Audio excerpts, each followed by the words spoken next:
It's not aesthetically pleasing. I'm underwhelmed. It looks rushed. We had 20 minutes. And our entire production staff, including unpaid interns and the UPS guy.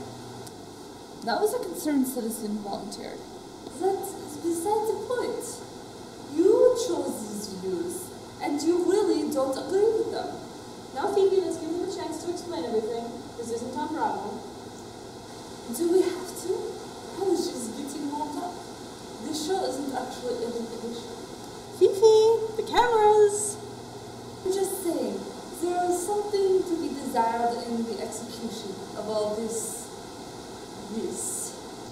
My concept was religion in America, and I looked at Governor Romney.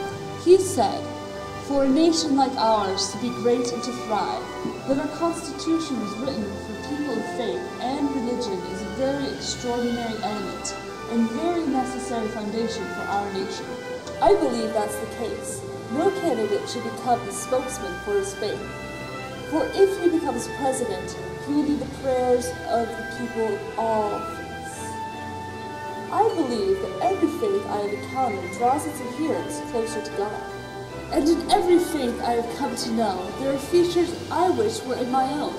I love the profound ceremony of the Catholic Mass, the approachability of God in the prayers of the evangelicals, the tenderness of spirit among the Pentecostals, the confident independence of the Lutherans, the ancient traditions of the Jews, unchanged through the ages, and the commitment to frequent prayer of the Muslims. And yet, what about this thing he said in December of 2007 about his stated intention of not considering all Americans for his cabinet? I believe he said, "I cannot say that a cabinet position will be justified based on the population of Muslim Americans." Now hang on, Fifi. The governor did make a good point about a candidate not becoming a spokesman for his faith. I'd just like to mention, this is a strange patchwork of ideas, Fred. The first statement you chose agrees with Tocqueville. But then Governor Romney says he has admiration for different faiths, and yet denies a minority voice a place in a very visible and influential government institution. This doesn't sound very Tocquevillian to me. Now hang on. You'll notice on the back that I included self-interest rightly understood. Well, what is in our self-interest is the promotion of faith, because it is a part of who we are. After all the candidates use their faith politically, even if they don't acknowledge it. Faith influences their decisions. After all, Tocqueville regards faith as exceedingly important to the American character, and says it was one of the characteristics that he believed would allow our country to even continue to exist. While I do have to agree with you about the religious aspect, I'm not convinced totally about the self-interest angle. And I actually don't think that's the Tocqueville definition of self-interest rightly understood. If you recall, he said, "They complacently show how the enlightened love of themselves constantly brings them to aid each other, and disposes them willingly to sacrifice a part of their time and their wealth to the good of the state." That was well remembered, Sassy.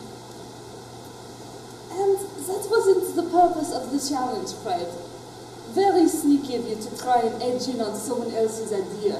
Perhaps Amanda can enlighten us to the real meaning of self-interest rightly understood? Gladly, Fifi.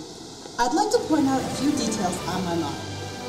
I'm here because of the American people, and this message for them from Senator Obama parallels Tocqueville's examples. I know you didn't do this for me.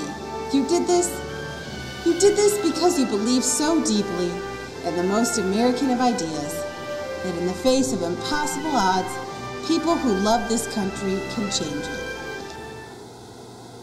That was well said. I agree that it was moving, but show me self-interest rightly understood, Amanda, and specifically how the senator relates to it. Okay. Senator Obama uses the principle of self-interest rightly understood because he advocates for change by appealing to everyone's self-interest. I think he understands Tocqueville very well, because he is speaking about what his agenda is openly. And while his primary goal is to be elected, an immediately self-serving end, his aim is also, by way of attaining the presidency and using its influence and might, to improve our nation. In other words, he helps us by helping himself, and vice versa. Evan, you had ceaseless agitation, I believe. Why are there 5 of you, Hilda? Mon Dieu, did you find my espresso machine? It was great until it ran out. I am impressed, monsieur. Most will be dead by now. Well, using certain speeches and press releases from the candidates, I managed to run a total analysis between them using an algorithm I developed. But you had 20 minutes, half of which we made you do interviews for. And I also developed a plan for a Middle East peace. There is a very good reason for those tiny espresso cups, you know. Just a Tocqueville, s'il vous plaît, Evan. Here's the thing. Both Amanda and Fred made really good points about the candidates and about Tocqueville, but what they're ignoring is the context of American democracy. We have to have the negative and positive sides of all these concepts, because democracy is really about balance. So there's individualism and self-interest rightly understood in politics, religion, and other facets of daily American life. Just like the melting pot model, you need all the ingredients to make an effective American democracy. In other words, both of these candidates are Tocqueville and are not Tocqueville. They're themselves. And that reflects Tocqueville's ultimate vision of what this country really is. Thank you. Now, please leave so we can decide which of you sucked the least. Au revoir. Well, it is so hard because each of them got a different aspect of the challenge. No, zut alors. Yes, zut alors indeed.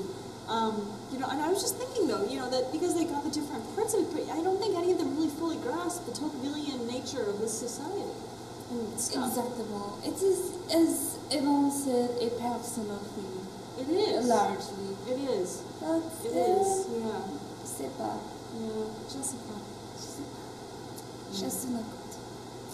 Hilda, what do you think? It's very difficult to tell. I think we need some work, but I think it also shows a lot of promise. So I think I have reached a decision. What about you, Vicky? I think I have as well. Et vous, Hilda? Yeah, I totally agree. Completely. Contestants, I'm disappointed to tell you that we've decided to give the winnings and the prize to your models. As it turns out, they know more about Tocqueville than any of you do. This is your fault, Fred. You pissed Fifi off. My fault. Your espresso-laden soliloquy got us here. Both of you lost it. I could have been a contender if you had let the judges look at our work instead of making excuses. Please, both of you. Join us next time on Project Tocqueville for the exciting conclusion. Auf Wiedersehen.